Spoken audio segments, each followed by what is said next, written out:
నమస్తే, welcome to think Andhra. నేను మీ ప్రియాంకారావు.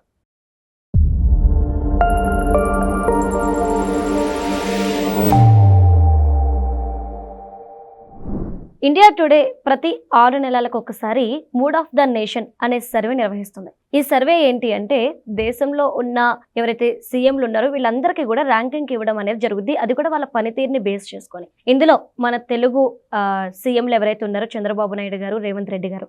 చంద్రబాబు నాయుడు గారు 3rd ప్లేస్లో ఉంటే రేవంత్ రెడ్డి గారు 7th ప్లేస్లో ఉన్నారు. అయితే ఈ సర్వే లాస్ట్ టైం జరిగినప్పుడు చంద్రబాబు నాయుడు గారు 5th ప్లేస్లో ఉన్నారు. ఈ 5th ప్లేస్ నుండి 3rd ప్లేస్కి వచ్చారు అంటే అసలు ఆయన ఏం ఇంప్రూవ్ చేసుకున్నారు, అలానే ఏం క్వాలిటీస్ ఇంతమంది సీఎంలో కల్లా చంద్రబాబు నాయుడు గారిని 3rd ప్లేస్లో నిల్చోబెట్టాయి అనేది ఈ వీడియోలో తెలుసుకుందాం. సో మనతో మాట్లాడడానికి ప్రముఖ పొలిటికల్ అనలిస్ట్ అప్పసాని రాజేష్ గారు ఉన్నారు. ఆయనతో మాట్లాడదాం. నమస్కారం సార్. నమస్కారం సార్. చంద్రబాబు నాయుడు గారు అంటే విజనరీ నేత అని అంటే ప్రజల దగ్గర ప్రతి ఒక్కరూ అంటున్న మాట. కానీ 5th ప్లేస్లో ఉన్న ఆయన 3rd ప్లేస్కి వచ్చారు అంటే ఇంతమంది సీఎంలలో ఆయనకి 3rd ప్లేస్ ఇచ్చారు అంటే ఏం క్వాలిటీస్ ఆయన్ని ఈ రోజు ఈ స్థాయిలో నిలబెట్టాయి అంటారు? మనం అందరం కూడా ఒప్పుకొని తీరాల్సిన ఒక వాస్తవం ఏంటి అంటే ఎక్స్పీరియన్స్ కౌంట్స్ అంటారు. అనుభవం, పరిజ్ఞానం, ఈ రెండు ఖచ్చితంగా ఎవరికైతే ఉంటాయో వాళ్ళు ఎంచుకున్న రంగంలో వాళ్ళ నైపుణ్యాన్ని, వాళ్ళ పరిణతిని ప్రదర్శిస్తారు. చంద్రబాబు నాయుడు గారికి ఉన్న ఎక్స్పీరియన్స్ అండ్ ఎక్స్పర్టైజ్ ఎందులో? పరిపాలనలో. 47 సంవత్సరాల సుదీర్ఘ రాజకీయ ప్రస్థానం, అలాగే 4వసారి ముఖ్యమంత్రిగా, అడ్మినిస్ట్రేటర్గా. ఆయన రాజకీయ ప్రత్యర్థులు కూడా ఆయన కొనియాడేది ఏంటి? రాజకీయంగా విమర్శలు చేసినా సరే ఆఫ్ ది కెమెరా వాళ్ళు నలుగురు కూర్చున్నప్పుడైనా మాట్లాడుకునేది చంద్రబాబు నాయుడు బెస్ట్ అడ్మినిస్ట్రేటర్ అంటారు. ఈ బెస్ట్ అడ్మినిస్ట్రేటర్ అనేది ఆయన పాలనాపరంగా తీసుకునే నిర్ణయాలు కావచ్చు, సమాజంలో ఆయన పాలన వల్ల వచ్చే మార్పు చేర్పులు కావచ్చు, ప్రజల జీవన ప్రమాణాలు మెరుగవటం కావచ్చు, అలాగే యువతకు ఉపాధి అవకాశాలు కల్పించడం కావచ్చు, సంపద సృష్టి కావచ్చు, ఇన్ఫ్రాస్ట్రక్చర్ క్రియేషన్ కావచ్చు. ఇట్లా ఒక పాలకుడుగా సమాజ సర్వతోముఖాభివృద్ధిని ఆయన అన్ని సమపాలనలో కలివిడిగా అభివృద్ధి చెందే విధంగా ఆయన పరిపాలన జరుగుతూ ఉంటుంది. ఇది మనకి 1995లో చూసాం, 2014లో చూసాం, ఇవాళ 2024లో కూడా అదే విధమైన పాలనా తీరు ఆయన వైపు నుంచి చూస్తూ ఉన్నాం మనం. ఆయన ఎప్పుడు పరిపాలనా బాధ్యతలు చేపట్టినా కూడా ఒక క్రైసిస్ పీరియడ్లోనే 1995లో, ఇవాళ మనం ఆగస్టు 30 తారీఖులో ఉన్నాం ఇవాళ. ఈరోజు ఇంకొక 2 రోజులు ఉంటే ఆయన మొట్టమొదటిసారి ముఖ్యమంత్రిగా ప్రమాణ స్వీకారం చేసి 30 సంవత్సరాలు పూర్తవుతుంది. బహుశా మీరెవరు పుట్టుండ్రు ఆ రోజుల్లో. 1995 సెప్టెంబర్ 1వ తారీఖు రోజు ఆయన ఫస్ట్ టైం ఉమ్మడి రాష్ట్రానికి ముఖ్యమంత్రిగా ప్రమాణ స్వీకారం చేశారు. ఎన్టీ రామారావు గారు లాంటి స్టాల్వర్ట్ ఆయన నాయకత్వంలో కాంగ్రెస్ పార్టీకి ప్రతిపక్ష హోదా కూడా రాకుండా చేసిన పరిస్థితిలో ఎన్టీ రామారావు గారు అధికార బాధ్యతలు చేపట్టిన తర్వాత విదిన్ ద పార్టీ తలెత్తిన సంక్షోభ నేపథ్యంలో ఎన్టీ రామారావు గారిని కాదు అని చెప్పిన శాసనసభ్యులందరూ చంద్రబాబు నాయుడు గారిని ఎంపిక చేసుకున్న నేపథ్యంలో చంద్రబాబు నాయుడు గారు ముఖ్యమంత్రిగా బాధ్యతలు చేపట్టారు. ఆ రోజు రాష్ట్ర స్థితిగతులు చాలా వేరుగా ఉన్నాయి. ప్రభుత్వోద్యోగులకి 1వ తారీఖు జీతం కూడా ఇవ్వలేని పరిస్థితి, కరెంటు కోతలతో సతమతం అవుతా ఉన్నారు.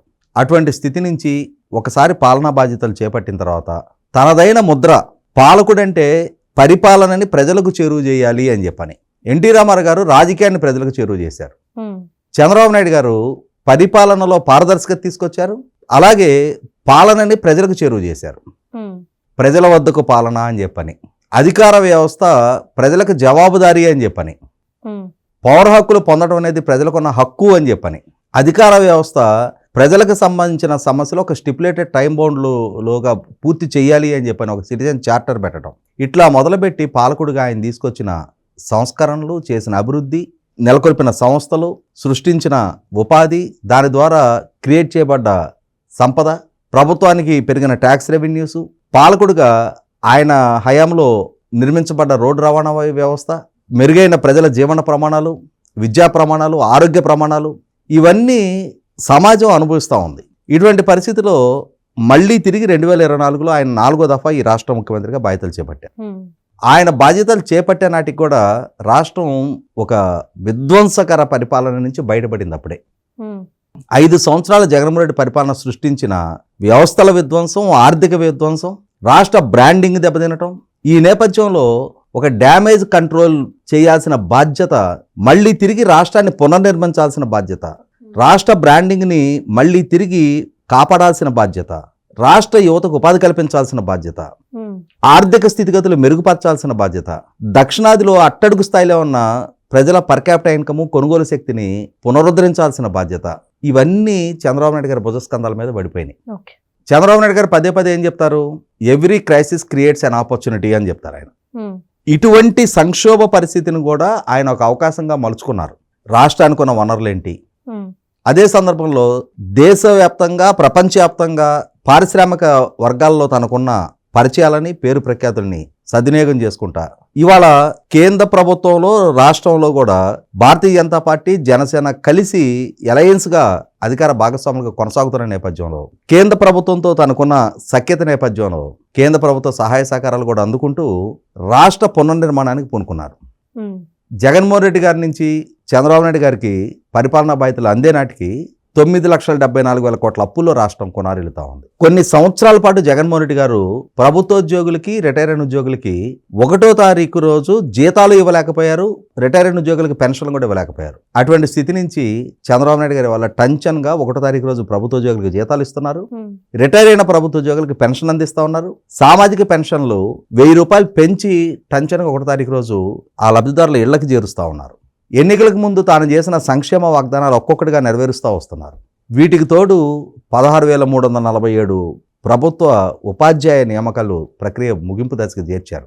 ఉమ్, వీటన్నిటికన్నా ముఖ్యంగా ఒక రకమైన నైరాశ్యంలో మునిగిపోతూ ఉన్న రాష్ట్ర యువత ఉమ్, ఉపాధి అవకాశాలు లేక, పారిశ్రామిక పెట్టుబడులు లేక, రాష్ట్రం నుంచి ప్రతి చిన్న ఉపాధి పొందాలి అన్న పక్క రాష్ట్రాలకు వలసలే స్థితిలో కొట్టుమిట్టాడుతున్న రాష్ట్ర యువతలో భరోసా నింపుతా 9,50,000 కోట్ల రూపాయల పారిశ్రామిక ఒప్పందాలు చేసుకున్నారు. ఓకే. సుమారుగా 5 లక్షల మందికి పైగా యువతకి ఉపాధి కల్పన సాకారం చేస్తూ ఉన్నారు. ఉమ్, రాష్ట్ర రాజధాని నిర్మాణ పనులు వేగవంతం అవుతూ ఉన్నాయి. పోలవరం లాంటి జాతీయ ప్రాజెక్టు భవిష్యత్ అగమగోచరంగా మారిన దగ్గర నుంచి ఇవాళ మళ్ళీ తిరిగి పోలవరం పనులు గాడిన పెట్టి ఒక టైం బౌండెడ్ షెడ్యూల్లో పోలవరం ప్రాజెక్టు ఫలాలు రాష్ట్రానికి అందుతాయి అన్న ఒక నమ్మకాన్ని కలిగించారు. అవును. రాష్ట్ర ఇరిగేషన్ రంగానికి అత్యధిక కేటాయింపులు చేసి వాళ్ళ హంద్రీనివాకి తొలి ఏడాదిలోనే 3,800 కోట్ల రూపాయల కేటాయింపులు చేసి ఉమ్, హంద్రీనివా కాలువ వెడల్పు చాలా టైం బౌండెడ్ షెడ్యూల్లో పూర్తి చేసి శ్రీశైలం నుంచి 730 కిలోమీటర్ల దూరంలో ఉన్న తన నియోజకవర్గ పరిధి కుప్పంకి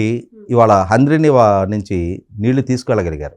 ఈరోజు కుప్పం నియోజకవర్గ పరిధిలో పరమసముద్రం చెరువు దగ్గర హంద్రీనివా పైలాన్ ఆవిష్కరణ చేసి అక్కడ గంగా హారతి ఇవ్వబోతూ ఉన్నారు. అవును సార్. అంటే శ్రీకాకుళం నుంచి చిత్తూరు జిల్లా వరకు, అనంతపూర్ జిల్లా హిందూపూర్ వరకు, అటు ఒరిస్సా బోర్డర్ నుంచి ఇటు తమిళనాడు బోర్డర్ నుంచి ఇటు కర్ణాటక బోర్డర్ వరకు, తెలంగాణ బోర్డర్ వరకు ఉమ్, రాష్ట్ర పారిశ్రామిక ముఖచిత్రం మారుస్తూ ఉన్నారు. రోడ్ ఇన్ఫ్రాస్ట్రక్చర్ మెరుగుపరుస్తూ ఉన్నారు. కోతలు లేని కరెంట్ అందిస్తూ ఉన్నారు.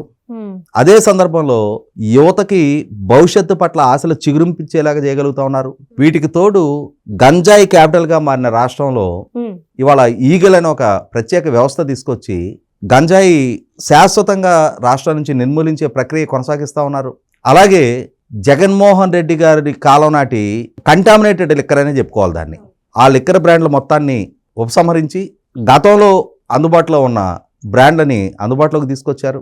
ఇట్లా ఒక సమూల ప్రక్షాళన దిశగా పాలన కొనసాగుతూ ఉంది. ఉమ్, ప్రజలలో మళ్ళీ తిరిగి మనం కూడా దక్షిణాదిలో అభివృద్ధి చెందిన తమిళనాడు, కర్ణాటక, తెలంగాణ సరసన ఆంధ్ర ప్రజలు కూడా, ఆంధ్ర యువత కూడా తలెత్తుకొని నిలబడగలుగుతారనే ఒక మనోధైర్యాన్ని కల్పిస్తూ ఉన్నారు. ఉమ్, వీటన్నిటి నేపథ్యంలో సంవత్సరం 2 నెలల పాలన పూర్తయ్యేటప్పటికి గత 6 నెలల క్రితం 5వ స్థానంలో ఉన్న ఆయన పాలన ఇప్పుడు 3వ స్థానానికి చేరుకుంది. నేను అనుకోవటం ఇంకొక 6 నెలలు, సంవత్సర కాలం గడిచేటప్పటికి దేశంలో మొట్టమొదటి స్థానానికి చంద్రబాబు నాయుడు గారు చేరుకున్నా కూడా ఆశ్చర్యం లేదు. ఓకే. ఖచ్చితంగా చేరుకుంటారు అని అంటారు. 100కి 100 పాళ్ళు. Okay, right. Thank you so much sir.